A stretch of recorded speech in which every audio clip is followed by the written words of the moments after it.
Assalomu alaykum aziz o'quvchim, mani kanalimga xush kelibsiz. Bugun men sizlarga 3 metr Florya matodan suratdagi ko'ylakni modellashtirib, bichib tikib ko'rsatib beraman. 50 razmerdagi asos andozani ustiga bir qavat klyonka qo'yib nusxa ko'chirib olaman. Asos andoza qanaqa bo'lsa, xuddi shunaqa qilib nusxa ko'chirib oldim. Ostidagi andozani olsam, mana shunaqangi ko'rinishda bo'ladi. Mana. Undan keyin uголок lineykani olib, mana bu zgibdan, ya'ni o'rtadan 17,5 santimetrni o'lchab qo'yib oldim va mana bunaqangi to'g'ri chiziq chizib oldim. Bu chiziq prinsessa vatochkali bachokni o'rtasi hisoblaniladi, ya'ni dalevoya. Matoga qo'ygan vaqtimda mana shu narsa matoga to'g'ri bo'lib tushishi kerak. Mana buni dalevoya, mana bu chiziq bo'lsa, bachokni dalevoya mana bu chiziq bo'ladi. Mana shu narsaga ahamiyat beringlar. Birinchi bo'lib mana shu narsani chizib qo'ysangiz, keyin andozani kesgan vaqtingizda mana shu chiziq sizga juda ko'p yordam beradi. Endi bo'yin o'yindisini chizaman. Qizlar, qaranglar. Sizlarga mani kitobim bilan birga andozalarni ichida mana shu 46 razmerdagi stoyka yoqa va rubashka yoqani andozasi boradi. Shu andozani olasizda bo'yin o'yindisini chizib olasiz. Mana. Bu bo'yin o'yinda 46, 48, 50, 52 razmerga to'g'ri keladi. Mana zgibga qo'yib, mana bu plankani olib tashab, mana shunaqa qilib qo'yib, bo'yin o'yindisini chizib olasiz. Bo'yin o'yindisi qanaqa bo'lsa, xuddi shunaqa qilib nusxa ko'chirib chizib oldim mana. Ko'ylakni bo'yniga to'rtburchakni chizish uchun mana bu burchakdan mana bu nuqtagacha 21 santimetrni o'lchab oldim. Burchakdan mana bu nuqtagacha 10 santimetrni o'lchab, belgilab, to'g'ri chiziq chizib oldim. Qaranglar, mana bu oldini chizayotgan vaqtimda lineykani to'g'ri qo'ymasdan pastga 1 santimetr tushib, ya'ni avvalni qilib chizganman. To'rtburchak bo'yin o'yinda gavdada chiroyli bo'lib turishi uchun mana bu joyini bu joydan bu tomonga 1 santimetr o'lchab chiqazib oldim. Agar mana bu chiziqdan bichib tikadigan bo'lsangiz, ko'ylakni kiygan vaqtingizda to'rtburchakni mana shu tomoni katta bo'lib ketadi-da, gavdada xunuk ko'rinadi. Shunaqa bo'lmasligi uchun 1 santimetr bu tomonga surdim. Keyin oldini to'g'ri qilib qo'ymasdan 1 santimetr pastga tushdim. Agar mana shu 1 santimetrni pastga tushmasangiz, to'rtburchak ko'ylakni kiygan vaqtingizda oldi tomoni mana bu joy ko'tarilib qoladi. Shunaqa bo'lmasligi uchun to'rtburchak bo'yin chiroyli turishi uchun bu joydan 1 santimetr pastga tushasiz, bu joydan 1 santimetr chiqasiz. Shunda mana shu to'rtburchak bo'yin o'yinda gavdada chiroyli ko'rinadi. Modellashtirib olgan andozamni kesib oldim. Keyin prinsessa vatochkani kesdim. Mana bu vatochkani, ya'ni beldagi vatochkani olib tashladim.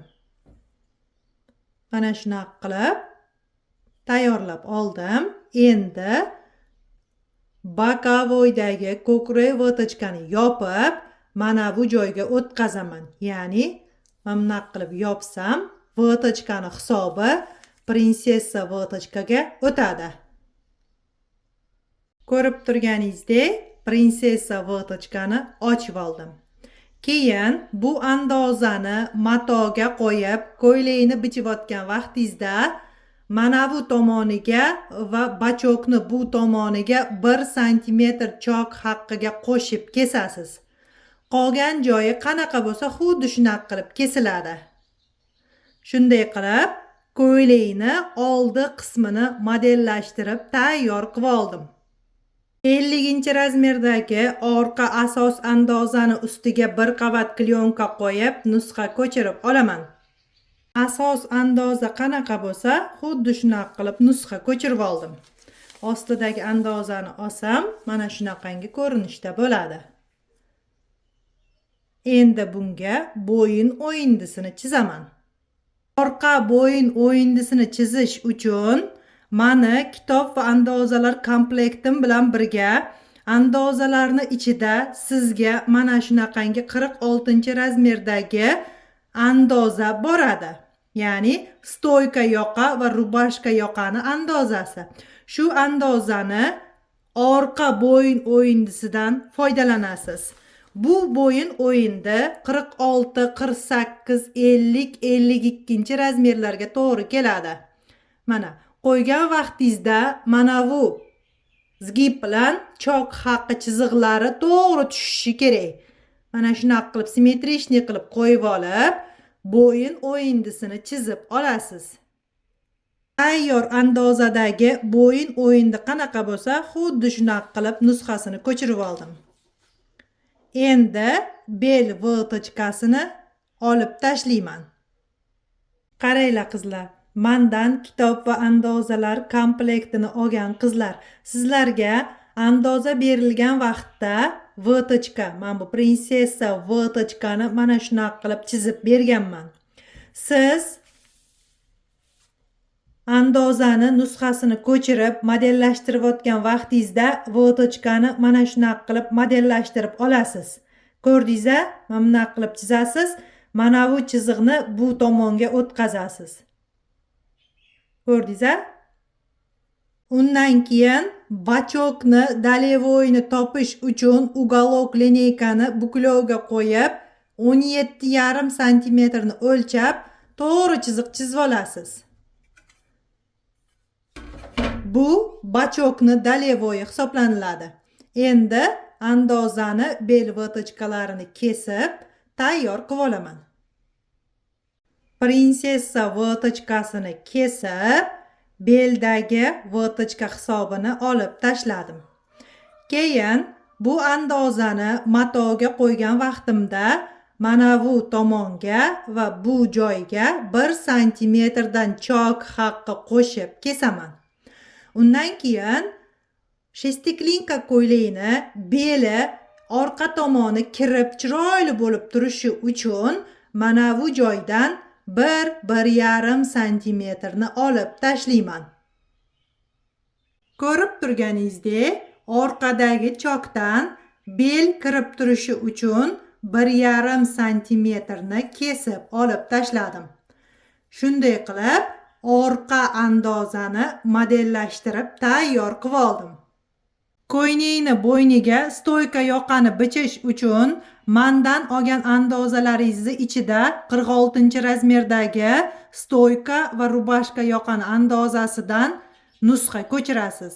Ya'ni mana shu bo'yin o'yindiga mos stoyka yoqani andozasini sizlarga chizib tayyor qilib qo'yganman.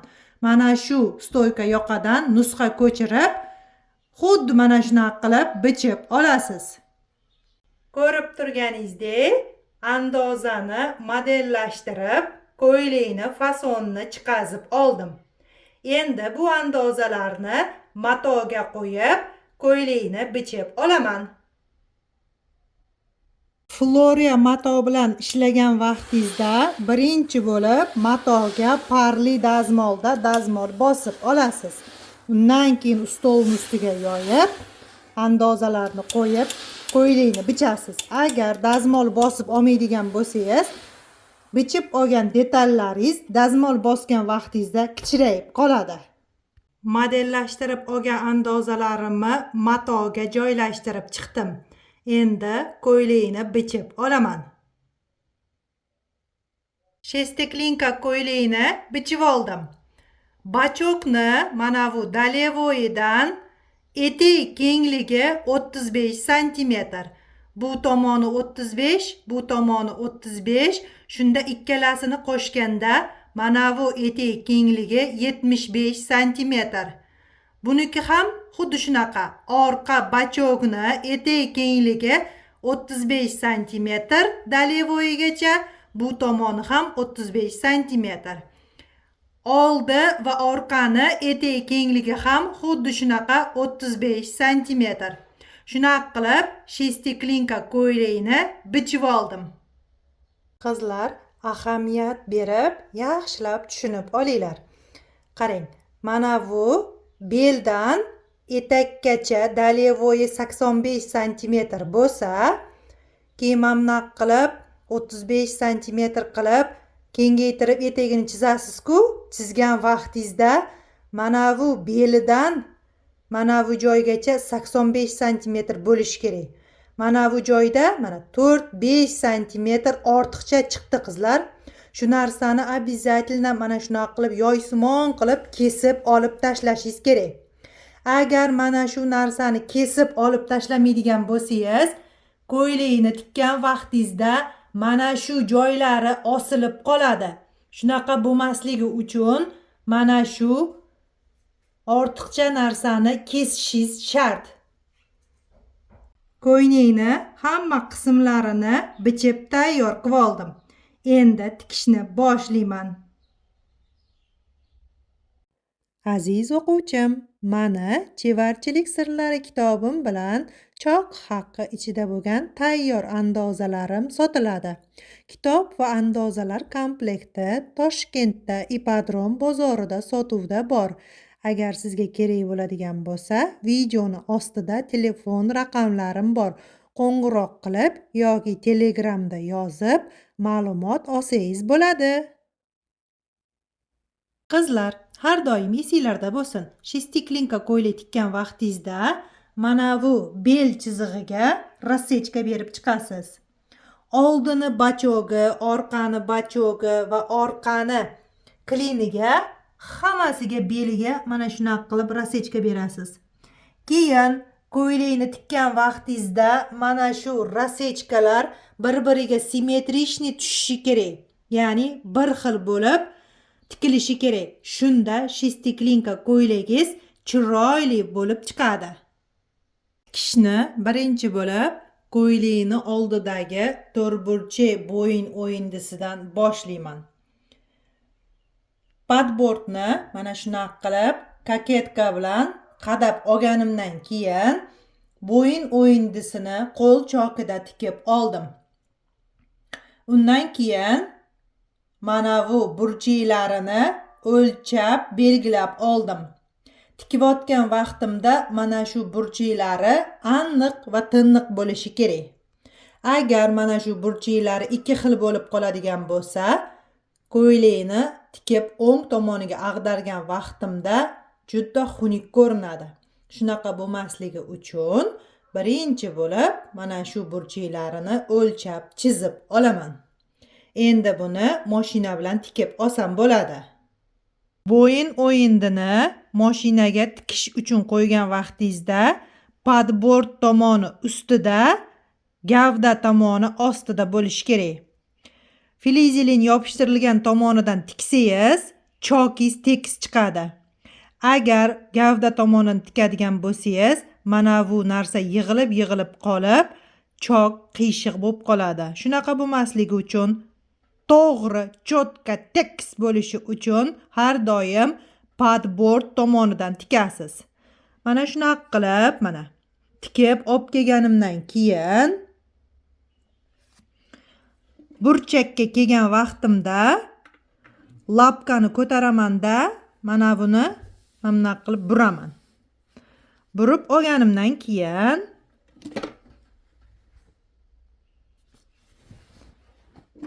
endi burib olganimdan keyin burchagini chiqazib olganimdan keyin bu yog'ini tikaman. Padbordni mana shunaqa qilib tekis qilib mashina bilan tikib olganimdan keyin mana bu burchaklarini kesib olaman mana. Ko'rdinglar-a? ipni kesib olmaysizlar. Ya'ni chok berilgan ip kesilmasligi kerak. Mana shungacha taqab turib kesib oldim. Qolgan joylariga hech qaysi joyiga rasechka bermaysizlar qizlar. Faqatgina mana shu ikkita burchagiga rasechka beriladi. Bo'ldi. Endi buni o'ng tomoniga ag'daraman. Bo'yin o'yindisini tikib olganimdan keyin chokni padbord tomonga yotqizib, chetidan 0,1 strochka berib tikib oldim. Mashina bilan mana. Undan keyin qo'l chokida tikkanman. Keyin qizlar ahamiyat bergan bo'lsangiz, padbordni mana yelka va qo'ltiq o'yindisiga yetkazib bichib olganman. Padbordni bunaqa qilib bichib olishimga sabab, ko'ylakni kiygan vaqtda mana shu bo'yin o'yindisi tortilib chiroyli turishi uchun padbordni mana shunaqa qilib bichdim. Agar padbordni standart bo'yicha 7 sm qilib bichib oladigan bo'lsam, ko'ylakni kiygan vaqtda mana shu padbord tashqariga chiqib ketaveradi. Shunaqa bo'lmasligi uchun, chiroyli bo'lib tortilib turishi uchun mana shunaqa qilib bichib oldim.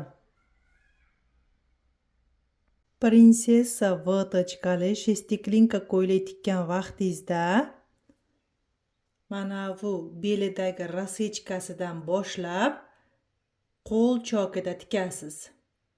Keyin qo'l chokida tikkan vaqtingizda birinchi mana bu tomonni tiking. Mana shu tomonidan mana bunaqa qilib tikasiz. Undan keyin bu tomonni tepadan boshlab pastga qaratib tikasiz. Rasechkalar simmetrичный bo'lishi kerak. Shu narsaga ahamiyat berasiz. Undan keyin qo'l chogida tikib olganingizdan keyin manekenga kiyg'azib, mana bu joyda pasatka bor-ku, tikkan vaqtingizda shu pasatka ikkalasi simmetrичный chiqqanmi, chiqmaganmi, shunisini tekshirasiz. Undan keyin mashina bilan tikib, overlock qilasiz. Mana shu joyiga juda katta ahamiyat berishinglar kerak qizlar. Agar mana shu prinsessa vatochkasi ikki xil bo'lib qoladigan bo'lsa, bu chevarni xatosi hisoblanadi. Chevarchilik sirlari kitobim ichida 112-betda ko'ylakni overlock qilishni tartibi haqida ma'lumot berganman. Bu joyda mana oddiy primoy ko'ylak, prinsessa vatochkali ko'ylak va korolevskiy vatochkali ko'ylakni overlock qilishni tartibini ko'rsatganman. Qarang, shestiklinka ko'ylak tikkan vaqtingizda mana prinsessa vatochkali bo'ladigan bo'lsa, overlockni mana bu joydan qo'ltig'idan boshlab etakka qaratib tushasizda, keyin etakdan boshlab tepaga qaratib chiqasiz. Bokovoyini mana etakdan boshlab qo'ltiqqacha qilasizda, keyin yelkasini mana shu chiziq bo'yicha qilib qo'ltiqdan etakka qaratib qilasiz. Orqasi ham xuddi shunaqa. Shunda siz ko'ylakni overlockini to'g'ri qilgan bo'lasiz. Mana shu narsaga ahamiyat beringlar qizlar. Undan keyin ko'ylakni choklariga dazmol bosish haqida ma'lumot berganman. Shu joyda mana prinsessa vatochkali ko'ylakni dazmol bosish qonun qoidasini ko'rsatib berganman. Qarang, prinsessa vatochkani choklarini o'rtaga qaratib dazmol bosasiz, bokovoydagi choklarni orqaga qaratib dazmol bosasiz, yelkanikini orqaga qaratib dazmol bosasiz. Keyin orqadagi prinsessa vatochkani chokini o'rtaga qaratib dazmol bosasiz. Bularni mana orqaga qaratib, mana bu o'rtadagi chiziqqa qaratib dazmol bosasiz. Mana shu narsaga katta ahamiyat beringlar qizlar. Shunda shestiklinka ko'ylakni choklariga to'g'ri dazmol bosgan bo'lasiz. Ko'ylakni oldidagi choklariga dazmol bosib tayyor qilib oldim. Shunday qilib, ko'ylakni oldi tayyor. Ko'ylakni orqa qismini tikishni boshlashdan oldin birinchi bo'lib qiladigan ishim bu zamokni o'rniga filizilin yopishtirib olish. Filizilinni dazmollab yopishtirib olganimdan keyin overlock qilib oldim. Qaranglar, alohida ochib overlock qilganman. Keyin mana shu chokni bir-biriga qo'shib, chokni ochib dazmol bosganman. Mana shuni tikib tayyorlab olganimdan keyin bachoklarni tikdim. Bachokni beldan qo'ltiqqacha birinchi qo'l chokida bu tomonini tikdim. Undan keyin qo'ltiqdan belgacha keyingi bu tomonini tikdim. Shunaqa qilib tikib, simmetrичный chiqdimi, chiqmadimi shunisini tekshirib olganimdan keyin mashina bilan tikib, dazmol bosib oldim. Mana. Shunday qilib, ko'ylakni orqasini tikib tayyor qilib oldim. Ko'ylakni orqa va oldini bir-biriga qo'shib, yonlarini va yelkasini tikib, overlock qilib dazmol bosib oldim. Qarang, ko'ylakni yelkasini mana shunaqa qilib tikib oldim. Mana. Endi bunga padbordni, orqa padbordni mana bunaqa qilib ustidan qo'yib tikib olaman. Mana.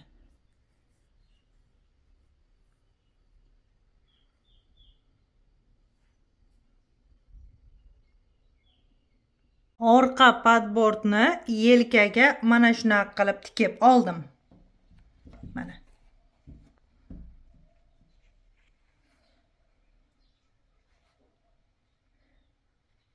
Endi bunga stoyka yoqani tikaman.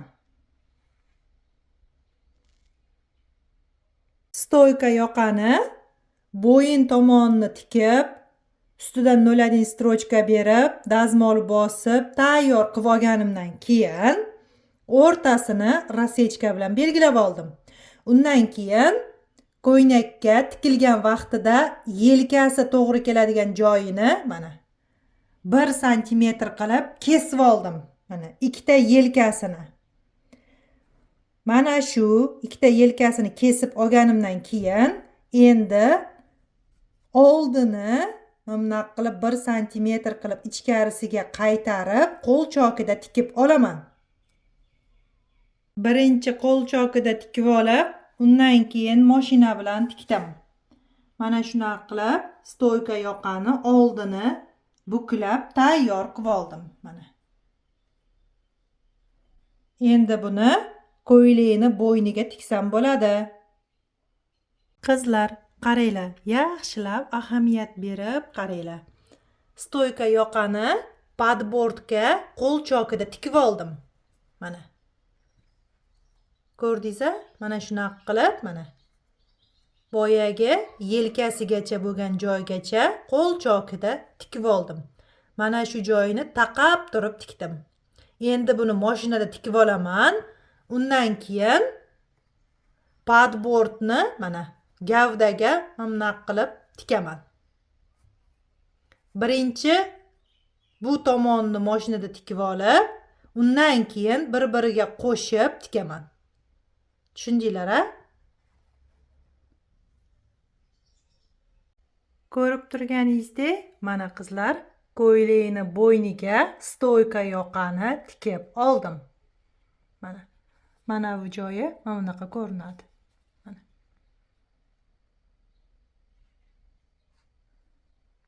Mana.